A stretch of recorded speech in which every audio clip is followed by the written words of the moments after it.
y'a lajɛ kabini san damadɔ banabaatɔ ka fɛti a ti kan ka kɛ kun jumɛn de bɛ a bali a kɛli la tɔn yɛrɛ bɛ cogo di bi an bɛ don min na donc waleya minnu b'a kɔnɔ ni o bɛ kan ka tɔn bali k'a ka baara kɛ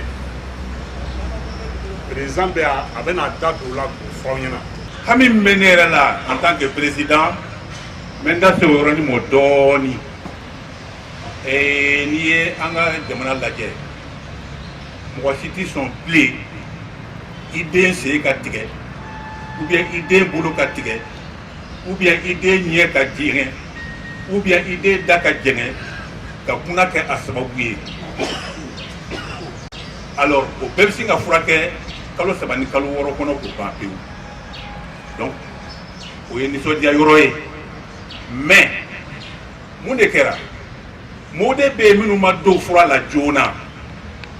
denmisɛnninw tɛ bilen dɛ an ɲɛ b'a maa fɛn fɛn na a bɛɛ ye maakɔrɔba ye o ma don fura la joona o de kama a b'a ye k'a kɔlɔsi u la dɔw sen man ɲi dɔw bolo man ɲi dɔw ɲɛ man ɲi a bɛ fɔ olu de ma ko lépreux blanchi kunatɔ kɛnɛyalen alors kunatɔ kɛnɛyalen ne hakili la banabaatɔ don dɛ k'a sababu kɛ denbayatigi don a tɛ s'a yɛrɛ kɔrɔ sen tɛ se ka baara kɛ bolo tɛ se ka baara kɛ donc a mana fɔ k'a kɛnɛyara cogo o cogo yɔrɔ dɔw bɛ yen o ye fanbaya la o yɔrɔ kosɔn faamaw olu jɔyɔrɔba bɛ anw banabaatɔw ka adamadenya la maa minnu fɔlɔ y'a kɛ Mali kɔnɔ yan Ali Sise ale de ye an fara ɲɔgɔn kan k'an kɛ tɔn ye k'a ɲini gouvernement fɛ k'a ɲini Mali ɲɛmaaw fɛ a y'a jɔyɔrɔ kɛ ninnu ɲɛ parce que se tɛ u ye Raoul Fodero a bɛ maa minnu bolo bi n'o ye anw ka bureau ye maa 25 don bureau in sigira sariya kɔnɔ bureau in bɛ baara la sariya kɔnɔ mais mun y'a gɛlɛya mun ye gɛlɛya se an ma ayiwa an kalifa an bɛ ministre so min na olu kɔni y'u mago bɔ an na pewu u da tɛ don an ka foyi la alors yanni n ka tɛmɛ n b'a fɔ aw ye anw ka tɔn Jikɔrɔni kɔnɔ yan Mali kɔnɔ tɔn 14 de don tɔn 14 ayiwa an ɲɛ bɛ minnu sigilen la o ye tɔn 12 ye minnu ye bureau in sigi o tɔn 12 o kɔfɛ tɔn 2 bɛ yen minnu ma don minnu ma don a la fɔlɔ nka mɛn o mɛn u bɛ don ayiwa n'o kiri kɛra n'o kuma taara ɲɛfɛ k'a bɔ anw yɛrɛ ka bolo kan ka taa n'a ye ministre ka so la hali bi ministre ma se ka kiri o kiri yɛrɛ tigɛ fiyewu 12 ni 2 cɛ 12 ani 2 cɛ ni maa min ma se ka kiri tigɛ o ni ɲɔgɔn cɛ o ka gɛlɛn dɔɔni dɛ alors mais n tɛna tɛmɛ ni kuma ye conférenciers bɛ yan ala sago a sago n bɛ kɔrɔfɔ d'u ma. adamaden i bɛ faso sutura ka se hakɛ dɔ la mais faso ɲɛmɔgɔ n'u bɛna dankari ka hakɛ la a bɛ ɲini fɛ cogo bɛɛ la i ka wuli k'i ka hakɛ ɲini donc kɛnɛ in ni tɔgɔ wɛrɛ b'a la o bɛ se ka bɔ yen mɔgɔw tɔɲɔla ka tɛmɛ hakɛ kan donc an bɛ kɛnɛ sigi ka tɔɲɔ ɲɛfɔ mɔgɔw ye o la an ye journaliste wele ka télévision so wele pour que fɛn min bɛ yen an ka ɲɛfɔ mɔgɔw ye solution min b'a la ensemble jamana ɲɛmɔgɔw bɛ se ka o k'an ye fɛn fɛn nana an ka wele lamɛn an ka foli bi jama o bɔli o ko tɛ nin ye fɔlɔ conférence de presse mɔgɔ 3 bɛ se ka kɛ jama tɔgɔ la o de la tɔn 12 ɲɛmɔgɔ an y'u bɛɛ wele u ka na kɛnɛ kan u bɛɛ ye mɔgɔ 1 ka taa mɔgɔ 2 la u y'o da u yɛrɛ kan pour que seereya donc bi kɛnɛ in o de bɛ kɛnɛ yɛrɛ expliquer kɛnɛ bɛ cogo min o de b'a ɲɛfɔ sinon banabaatɔw a structure fêtière de ka kɛnɛ filɛ nin union malienne arabu filɛ mun de bɛ yen ni mɔgɔw wele i bɛ fɛn f'u ye donc weleli kun ye min ye an ka ɲɛmɔgɔw da tugura la u y'a kun tigɛ aw ye an bɛ 103 la bi gɛlɛya bɛ tɔn kɔnɔ a sababu ye jɔn ye ministère de la solidarité dirigé par le ministre Amadou Konate ale ni a ka jɛkulu mun de kɛra ni mɔgɔ wele i bɛ ɲɛfɔli k'u ye mun bɛ yen concrètement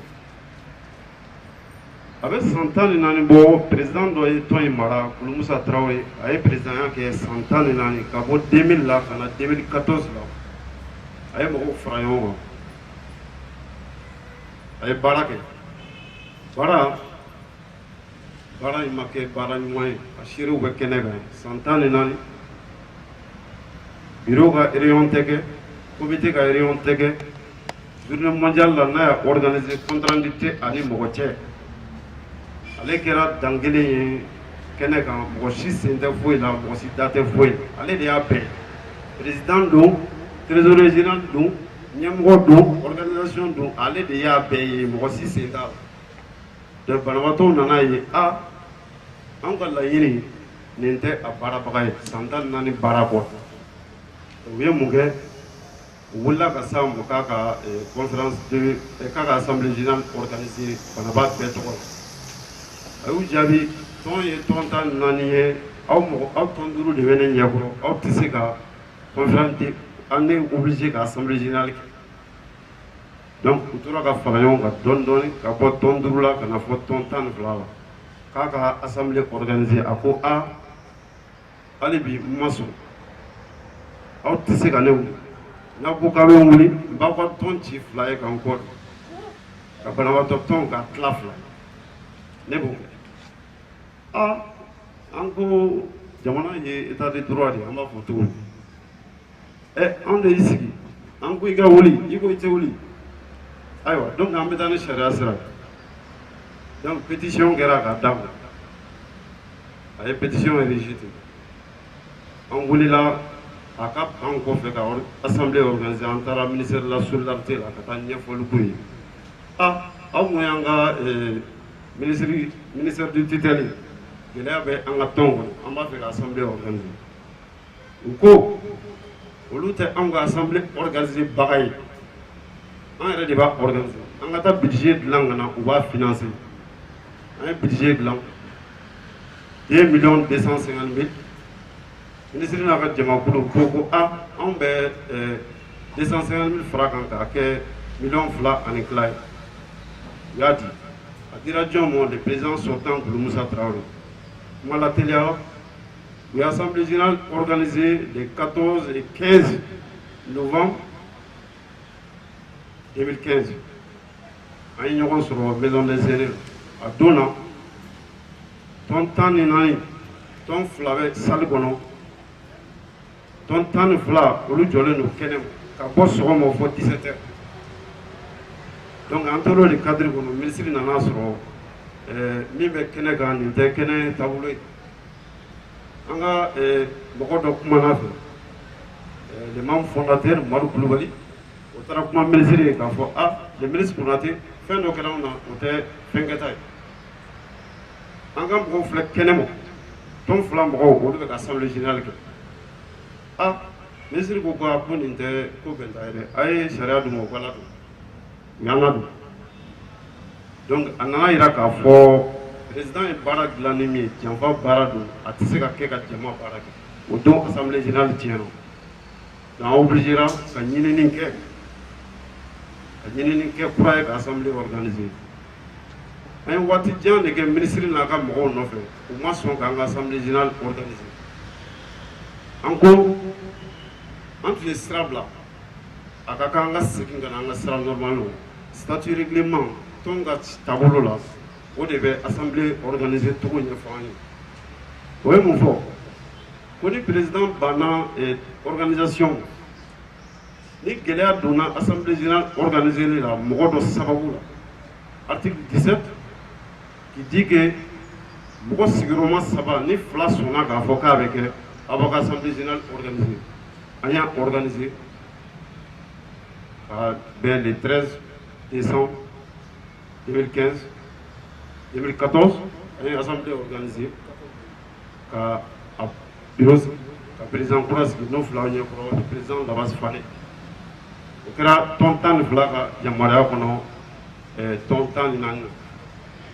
ni au pourcentage ta o be 85,17%. O va ira président Fane mi fla ke amnyakoro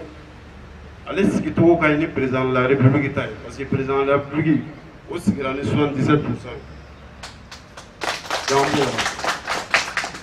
Donc n'amboro la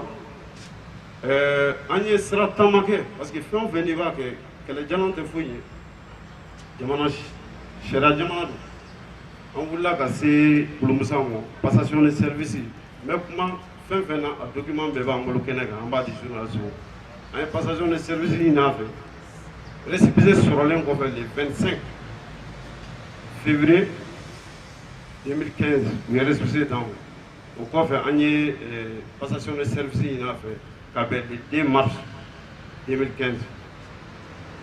passation de service la a y'an jaabi a ko anw tɛ se k'ale yamaruya ka passation kɛ passation tɛ tile kelen ko ye an ka temps d'a ma a k'a ka passation organiser an ko service passation an bɛɛ bɛ dɔɔni ɲɛ dɔn a la i b'a organiser waati kɔnɔ waati min ni degun t'a la mais nin bɛɛ kɔfɛ an nana ye a bolila ka taa ministre fɛ yen solidarité la Konate le 2 o tile binnen ka fitiri seli ministre ye mɔgɔ caman FEMA président Mokhtar Ba ka mɔgɔ caman k'a fɔ o n'a ka délégation a ye passation min ɲini Kolomusa fɛ passation tɛ se ka kɛ sisan parce que nin bɛ cogo min an bɛ tile min na sisan anw bɛ baara dɔ la a ka service la a bɛ f'o ma ko contrôle d'état ni contrôle d'état ma ban a ka passation tɛ se ka kɛ o kɛnɛ kan an ye mɔgɔya kɛnɛ kan min bɛ banabaatɔ bɛɛ représenté ministère la Mamadou Jara o tun bɛ délégation na an y'a yira passation ye an tɛ se k'a dabila parce que sariya de don an y'a ɲini a bɛ kɛ le 3 n'o ye sini kuma bɔnna an ko ministre sendon ko tɛ an ka passation ye o tɛ a ka texte kɔnɔ donc le 3 sɔgɔma ala y'a kɛ an y'a décidé k'an bɛna an nana ka na passation ɲini a bolila ka t'i da ministère de la solidarité la ninnu ni buru bese jele marifa a bɛɛ b'u bolo ko k'u bɛ n faga n tɛ se ka taa passation na ministre ye mɔgɔ wele FEMA président k'o bila ka na ka policiers bila ka na ka gendarmew bila ka na ko dɔ bɛ ka kɛ yan min tɛ bɛn olu nana u y'a ye u ko an ɲɛ tɛ o yɔrɔ la donc u y'o fɔ ministre ye o donni bi cɛ le 3 mars 2015 an bɛ bureau kɔnɔ yan fo bi an ka hakɛw tigɛlen don ministre fɛ sababu jumɛn na parce que ale tun ka candidat ye Kolomusa Tarawele président sortant o baaraw o jurukun tun bɛ jɔn de bolo son chef de cabinet madame Timo Umunba ex-représentante de la fondation Harold Floro yan yɔrɔ la a bɔlen yan u y'a ta ka taa n'a ye ministère la comme chef de cabinet u nana ko an ye assemblée générale kɛ ni tɔn 12 ye olu ma sɔn sisan u b'an wele ka taa tribunal la o koɲɛ tun bɛ jɔn bolo a ka chef de cabinet madame Timo Umunba o de wulila ka taa FEMA la ka taa fɔ Mokhtar Ba ye a ye bɔ banabaatɔw ni u ka président kɔrɔ cɛ u ka taa tribunal la an ye première instance kɛ commune 4 la an ye kiiri gagné ka deuxième ka cour d'appel kɛ ka cour d'appel gagné a gɔrɔsi b'an bolo ninnu bɛɛ kɔfɛ an ye wele bila a ministre kelen ma an tun bɛ kiiri la sisan kiiri banna i bɛ an sigi an ka kɛ kɔnɔ a ye sɛbɛn ci an ma a bɛ kɛnɛ kan yan ne tɛ se k'aw ka hakɛ lasegin aw ma parce que aw ka ko in a lajɛyalen tɛ n'a ma lajɛ an tɛ se k'aw ka hakɛ lasegin aw ma donc an ko nin bɛ cogo min n'an ma wuli k'an jɔ nin t'a ɲɛ dɛ donc an wulila an ye hakilinaw fara ɲɔgɔn kan an ka kodɔnnaba dɔ nana ye an ka wuli an ka se diinɛmɔgɔw ma an ka ɲɛfɔli k'u ye u ka médiation kɛ n'i ye sariya baara kɛ ka sariya papier bɛɛ sɔrɔ i ni fɛn min ka kan o ye k'i bila i ka hakɛ kɔnɔ mais a bɛ ni min cɛ o ko hali bi ko a t'i bila i ka hakɛ kɔnɔ n ko an ka wuli an ka se diinɛmɔgɔw ma a sen fɛ an sera diinɛ cɛba dɔ ma n ko signé Jean Gerbeau o n'a kɔrɔ bɛ ɲɔgɔn na parce que kɛlɛ kɔnɔ u ye sɛbɛn kɛ k'a bila ka taa Faransi fondation française la k'a jira k'a fɔ ko ninnu ka bureau sigicogo man ɲi a y'aw ka dɛmɛ tigɛ o la an yɛrɛ y'an ka dɛmɛ tigɛ o la ministre n'a ka mɔgɔw ye donc an ye sɛbɛn kɛ ka ci u ma u ko an tɛ se ka bila an ka kɛnɛ an y'a fɔ a cogo donc fɛn min b'o cogo la a bɛ gɛlɛya an ka to nin cogo la an sera Jean Gerbeau ko aw ka gɛlɛya n y'a papier n y'a ye don min a ma to foyi to ne la a y'a sɔrɔ n bɛ voyage la ci sera n ma n b'o lakana n b'a fɛ an ka sigi ka kuma an n'ale sigira ka kuma mun bɔra o la a b'o kɛlɛ de don dɔ la dɛsɛra a y'a lajɛ a ka jamana mɔgɔw wele u ka sabali k'an bila an hakɛ kɔnɔ sinon président IBK fɛn fɛn terrain kunkolo de bɛ lajɛ an y'a ta min kama o tɛ nin an y'a ta min kama o tɛ nin ne bɛ bɔ kuma la yɔrɔ a kɛra i b'a fɔ ale ye mɔgɔw ta k'u bila baara la minnu t'a ɲɛdɔn parce que ministre Konate bɛ baara min na ala minnu bɛ yan u b'a dɔn ni ne kɔni kɛra kuma lasela ye ale tɛ ministre fɔlɔ ye filanan tɛ sabanan tɛ naaninan tɛ solidarité kɔnɔ mais kabi indépendance ma ta fɔ bi min kɛra banabaatɔw la a ma ɲɔgɔn ka kɛ a ma deli ka kɛ i bɛ ka tile la a siraw bɛ kɛnɛ kan a ye dugawu kɛ an ka jamana ye a kana to nin cogo la a ye dugawu kɛ an ka jamana ye sinon a tɛ bolo ɲuman ne ta tɛ politique bɔn ye n tɛ politique tɔn na n tɛ foyi la mais gɛlɛya de bɛ tɔn kan f'an k'a ɲɛfɔ donc n bɛ bɔ kuma la ni donna min na a bɛ gasi Banaba a fɔra ka radiqué la o kɔrɔ ye tubabukan na u y'a fɔ tubabukan na ko Banaba k'a banna a ma ban ale sini sɔgɔma den dɔ bɛ wolo ani bana bɛ na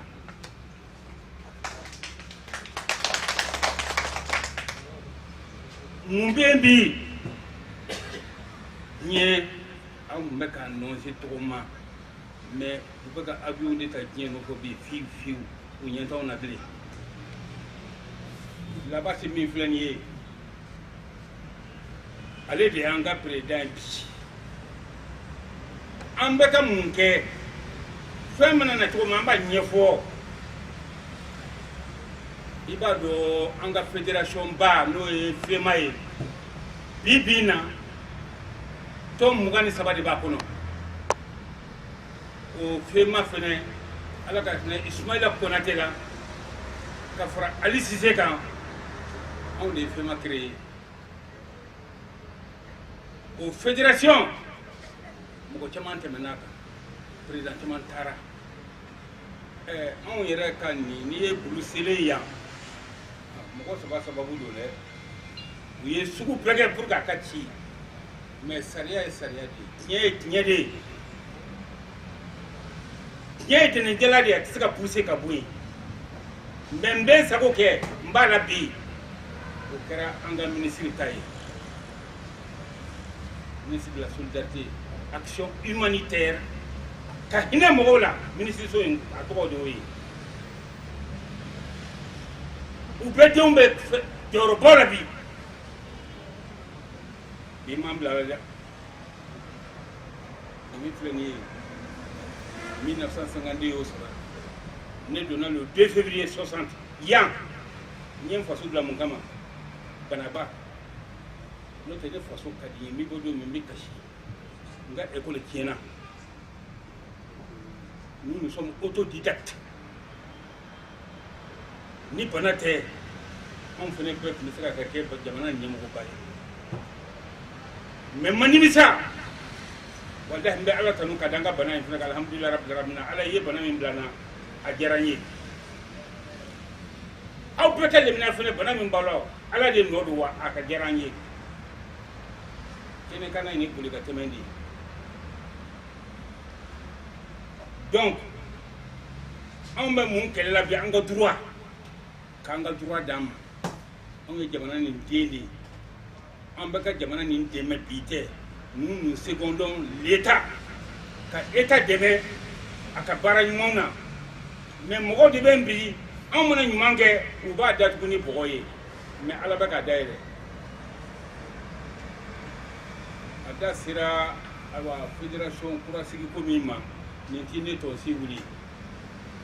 tant que n'an bolo bɛ ɲɔgɔn bolo aw kunnafoni jɛnsɛnna mɔgɔw i ye donba ye ne bolo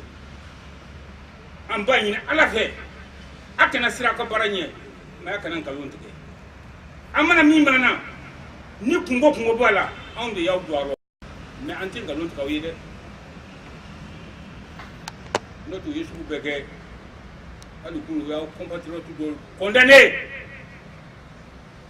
fantankɛni n bɛ ka kɔrɔya la se i mana o condamné ko e de bɛ masakɛya la ayiwa i yɛrɛ bɛ masakɛya la an ka masakɛya ni min bɛ bi a kɛra famille ko ye wallahi a kɛra famille ko ye ɲinan kɛra n kɔ parce que ministre so bɛ yen nɔ a tun tɛ 35 bɔ maa cira k'a kɛ 35 ye bi ka tâche confiée bɛɛ la aw y'a ye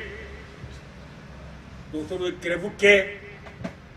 tile joli kalo kelen a da ka jugu bɛɛ ma dɛ mais a da ka jugu anw balimatɔkɔrɔw ma dɛ anw tɛ fura sɔrɔ ala ka hinɛ an balimaw la dama min taara la a ka ca maliyɛn dama min fana sarala a ka ca solidarité mɔgɔ a ma wuli k'i jɔ ka na anw lajɛ n'i ye se kɛ anw ye bi n'i ye se ka an ye bi mais an b'a kalifa ala de ye setigi ye ala ko tala ko a n'a ka ciba ɲuman ye o k'an dɛmɛ anw bɛ kɔlɔn min kɔnɔ an ka bana yɛrɛ kosɔn an ka bɔ nin kɔlɔn kɔnɔ a ye kunnafoni jɛnsɛn faransi b'a dɔn mais fɛn fɛn n'a kɛra politiki ye a bɛ fɔ de k'i kana kuma ɔ u y'o fana datugu kɛ sisan kɔni anw bɛ dibi la mais ala de bɛ se k'anw bɔ dibi la sa donc o taabolo la an b'a ɲin'a fɔ a ka kunnafoni nin jɛnsɛn min fɔra a k'a jɛnsɛn diɲɛ yɛrɛ kan nin de bɛ yen bon nin da sera yɔrɔ ma n'i y'a ye hali bi kɛlɛ nin ayiwa a bɛ ka nka tasuma bɛ ka mɛnɛ madame Timo tubabuw y'a gɛn ka bɔ yan de koyi tubabuw y'a gɛn ka bɔ yan de a ma taa retraite la dɛ u y'a gɛn ka bɔ yan de k'a ka secrétaire ta k'a sigi a nɔ la ani tubabuw ma bɛn fɔli dɔ tubabuw de y'anw mara n'a fɔra ko olu ye maa min gɛn ministre Kuturu y'o ta ka t'o kɛ alors a ka chef de cabinet ye nin yɔrɔ gɛlɛyara dɛ wa u ye an ka Samango de tila koyi Samango 252 hectares o de tun y'anw tigi ye bɛɛ tun bɛ t'i yɛrɛ farikolo dege baara de la yen k'a so bɛɛ feere ka tila ka yafa bila ayiwa masaraw bɛ si so min kɔnɔ u y'a bɛɛ ta k'a bɛɛ feere hali u ka misiri feereli da y'o sariya mais foyi ma bɔ la fɛn tɛ bɔ la yan koyi fo kiyama n'o tɛ u b'u sago kɛ yan nka maa kelen fatigi tɛ fanga ye mais ninnu hakili la kɔni u tɛ bɔ la n'o tɛ n'i bɛ miiri k'i bɛ taa don dɔ i kan ka ko ɲuman dɔ kɛ ka bila gouvernement ye dɔ kɛ o an ka nakɔ nin min tun kan ka d'a ma handicapé min y'a sɔrɔ a kɔnɔ handicapé 100 ani handicapé 3 n'o tɛ u y'a tɔ ne bolo kuma tɛ Kalabanbugu ma Buguba o ye bombe à retardement ye bombe à retardement très bon bombe à retardement u y'o tila papier kan pewu a titre ye jumɛn ye TF 90 ma dossier min bɛ ne bolo a kan a ka ca parcelle yɛlɛma joli yɔrɔ kɔnɔ n'u y'o tila parcelle 63 u y'o tila infirmier n'u yɛrɛ damaw cɛ 3 mairie y'o ta 7 k'o ye handicapé ta ye ayiwa hali sini sɔgɔma o bɛ gɔngɔn na a ma feere fɔlɔ bombe retardement don dɛ ala k'a kɛ Kalabanbugu ka ɲɛbɔ ni Kalabanbugu ɲɛlabɔra a bombe a fana bɛ exploser a bɛ exploser caman bɛ ministère ni fɛnw na bi a ka ca ala fɛ olu bɛɛ nɔgɔlen don a rɔ dɛ kuma ye fɛn dɔ ye seereya don sariya don seereya don wa a TF 90 nin maa mairie la maa min y'a signé Samuel parti politique mɔgɔ dɔ don nka mankan b'a kɔ dɛ hali o dongo la n bɔra mairie la Boubacar Marjɛ Ɲare ale de bɛ a fɛnkɛ dugu la bi o ko mankan bɛ yen mankan min bɛ yen duguba don n'o tɛ y'a fanga bila Kalabanbugu ala dugu Seydou don Ɲɛkala ɲinɛ Seydou bɛ Ɲɛkala ka di ye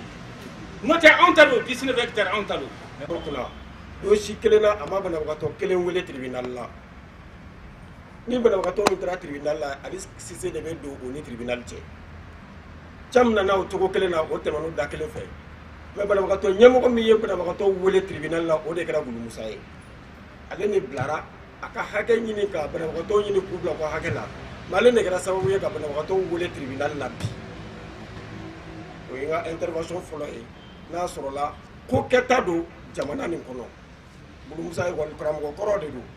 fɛn fɛn bɛ banabagatɔ ka hakɛ la a b'a bɛɛ kalama ɲinini kɔnɔna na an nana sɔrɔ banabagatɔ dɛmɛbaga dɔ o dɛmɛbaga dɔ tun ye Orange Mali ye an wulila ka taa Orange Mali la ka tɛmɛ o dɛmɛ ɲini sira kelen fɛ Orange Mali mɔgɔw u y'a yira an na k'a fɔ k'an bɛ tribunal la tribunal banna an ye papier bɛɛ lajɛlen lase Orange Mali mɔgɔw ma pour que ka yir'u la k'a fɔ tribunal foyi tɛ yan nɔ tuguni n'u sɛbɛn bɛ an dɛmɛni ma o kuma sisan an kɔni ka tribunal banna u y'a yira an na k'a fɔ k'olu ni ministère de bɛ baara kɛ ɲɔgɔn fɛ donc olu tɛ se ka foyi kɛ ministère kalama o ɲira ma donc n'i y'a ye olu ka dɛmɛ ma se anw ma fɔlɔ o b'a yira k'a fɔ ko ministère de bɛ an ni olu cɛ donc bi an bɛ hinɛ ni finɛ ni fɛn fɛn sɔrɔ yan banabagatɔ ninnu bɛ hinɛ fɛn fɛn sɔrɔ o ye islamique relief dɔrɔn de sunkalo ɲɛkɔrɔ u nana ka na dɔn dɔ k'an ye an y'o d'u ma